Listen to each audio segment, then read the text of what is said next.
शिबू सरगम official presents.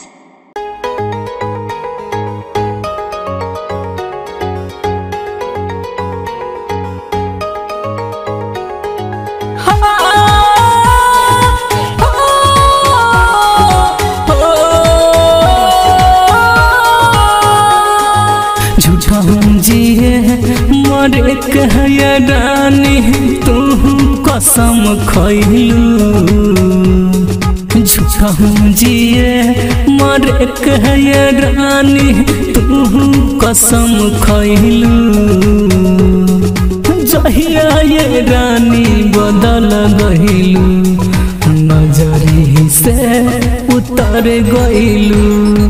जहिया ये रानी बदल गइलू नजरी से उतर गई। कसम तोहर झूठा वादा कइलू ना सपना पूरा हो। हाँ प्रेम कहानी हमरो ये रानी रख दिहलू के अधूरा हो। प्यार के दिलासा देके तू हमके काहे तू छल कइलू। जहिया ये रानी बदल गइलू नजरी से उतर गइलू। जहिया ये रानी बदल गइलू नजरी से उतर गइलू।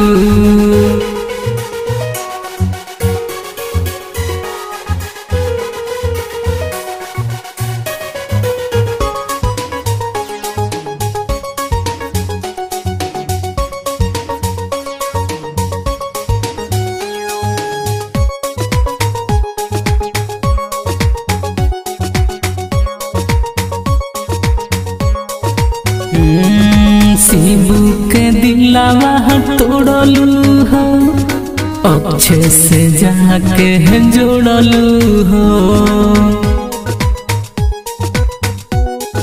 हाँ तोहरा के मननी जन्म से ज्यादा तब दिलवा में छुरी मोरलू हो। ऐसा साजा दिले बाड़ू ओइसन फल पैबू।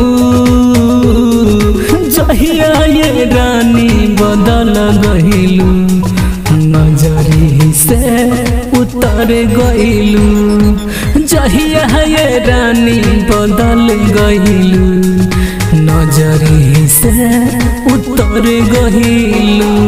झूठा जिए मरे कहया रानी तू कसम खइलू। झूठा जिए मरे कहया रानी तू कसम खइलू। जहिया ये रानी बदल गइलू नजरी से उतर गइलू।